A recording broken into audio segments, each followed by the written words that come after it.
اور رشتہ داروں میں بھی زبان سے دعوت نہ دیا کرو، اپنے اخلاق سے، چونکہ رشتہ دار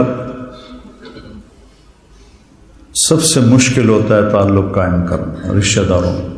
جب تو اللہ نے اتنی آیات اتاری ہیں اور اتنی احادیث ہیں، تو اس میں سب سے مشکل ہوتا ہے رشتہ داروں سے تعلق قائم کرنا، کہ وہ رویے ٹکراؤ ہوتا ہے۔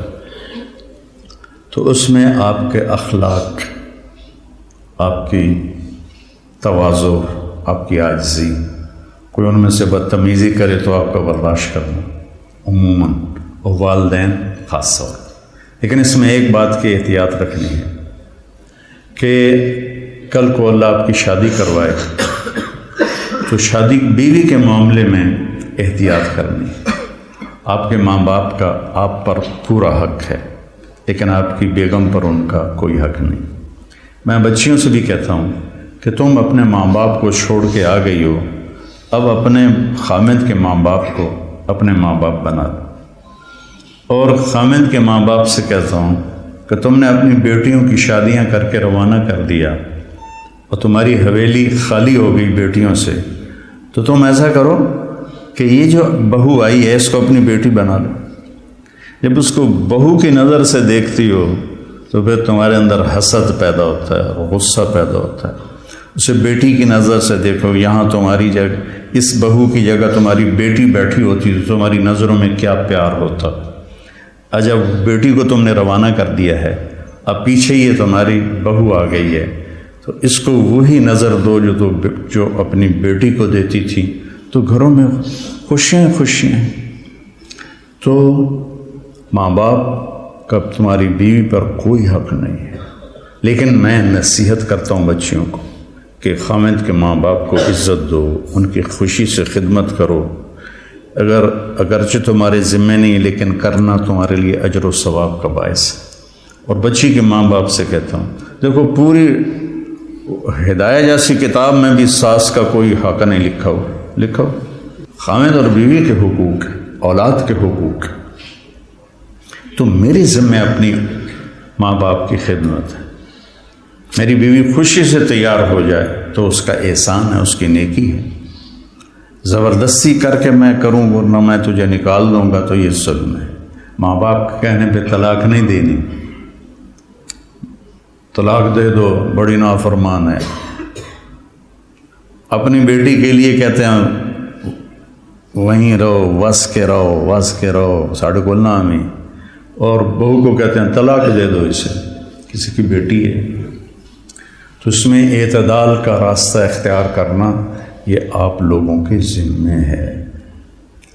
اور جب بھی بیوی کی تمہیں شکایت سننے کو ملے، پہلے تحقیق کرنا پھر کوئی بات کرنا۔ عموماً شکایتیں غلط ہوتی ہیں۔ ایک ہماری رشتے میں پڑنانی تھی، رشتے میں مجھے ابھی پتہ ہی نہیں کہ وہ میری کیا لگتی تھی، تو وہ آئی میری نانی کے گھر، تو اندر پردیاں نال اس کی بہو پیچھے آ رہی تھی۔ میری نانی نے لی تو میرے کو پوچھنا ہے اے تھوڑا رنگ پیلا کیوں ہو گیا ہے؟ یہ انہوں سمجھا رہی ہے کہ تو میرے کو پوچھنا تھوڑا رنگ پیلا کیوں ہو گیا۔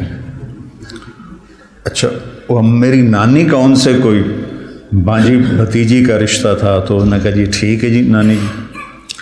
وہ پیچھو بہو آ گئی، سلام دعا کے بعد وہ کہنے لگی خالہ جی تھوڑا رنگ بڑا پھکا پی گیا، ہاں نہ دودھ پلائندی ہے، نہ چاہ پیوائندی ہے، نہ انڈے کھوائندی ہے، نہ روٹی دا پوچھدی ہے، نہ پانی دا پوچھدی ہے۔ اگو وہ بھی تھی، یہ کودے نو تو وہ کودے تیرا، سی کا بھائی بگھیرا، یہ کودے نو تو وہ کودے تیرا۔ اگو اس نے بھی لے لیا ہاتھوں ہاتھ، ہر شے کھا جانی ہے تو حالی پہ آنی ہے، میں تین کچھ نہیں پوچھ دیا۔ یہ ہماری معاشرت ہے،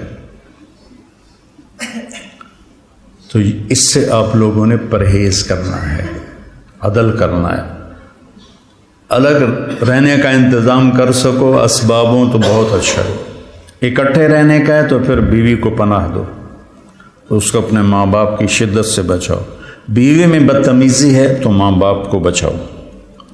بعض لڑکیاں ایسی بدتمیز ہوتی ہیں، ایسی زبان دراز ہوتی ہیں کہ نہ کسی کی عزت کو دیکھتی ہیں، نہ کسی کے مقام کو دیکھتی ہیں، اور بہت ہی لمبی زبان۔ ایک دفعہ ساتھ دو واقعے میرے ساتھ پیش آئے۔ ایک عورت، ایک دوست نے کہا کہ ایک خاتون آپ سے ملنا چاہتی ہیں، اس کے خامند کھرب پتی ہیں، کھرب پتی، کہ ملا دو۔ وہ آ گئیں، 50 سال پلس ان کی عمر تھی، تو بیٹھتے ہی رونے لگیں۔ ایسا ہوتا ہے ابھی پہلے کوئی دکھڑا سنائے پھر وہ بیٹھتے ہی رونے لگے کہ لوگ سمجھتے ہیں میں بڑی خوش قسمت ہوں، بڑے مالدار کی بیگم ہوں، لیکن میں اس دولت کو کیا کروں، میرے خامند کا سلوک ہی اچھا نہیں میرے ساتھ، تو میں اس دولت کو کیا کروں۔ ٹھیک، اس سے کوئی چند ہفتے بعد میں کراچی جا رہا تھا، جہاز میں ایک نوجوان بڑا خوبصورت میرے پاس آ گیا، کہنے لگا مولانا صاحب اللہ نے مجھے سب کچھ دیا ہے، رزق دیا ہے، گھر دیا ہے، دولت دی ہے، لیکن میں اپنی بیوی سے اتنا تنگ ہوں، اس کی 30 فٹ لمبی زبان ہے۔ میں کہا 29.5 فٹ کٹ دے، باقی 6 انچ منہ چڑھا دے۔ اس کی 30 فٹ لمبی زبان ہے۔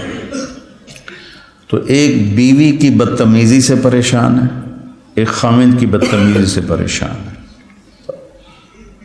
اس لیے بعض اوقات جب بے جوڑ شادیاں ہو جاتی ہیں تو ماں باپ کہتے ہیں نبھاؤ۔ طلاق کس لیے ہے؟ طلاق اس لیے ہے کہ اگر خامد بدتمیز ہے تو ان کی عادت نہیں بدلے گی، بچی کو فارغ کرا لو۔ بچی بدتمیز ہے تو اپنے بچے کو ذلیل نہ کرو، فارغ کرا دو۔ اللہ نے طلاق اس لیے رکھی۔ تو میرے عزیزو، یہ زندگی کے اسباق ہیں جو اتنے ہی ضروری ہیں جتنے ہم باقی اسباق کو پڑھتے ہیں۔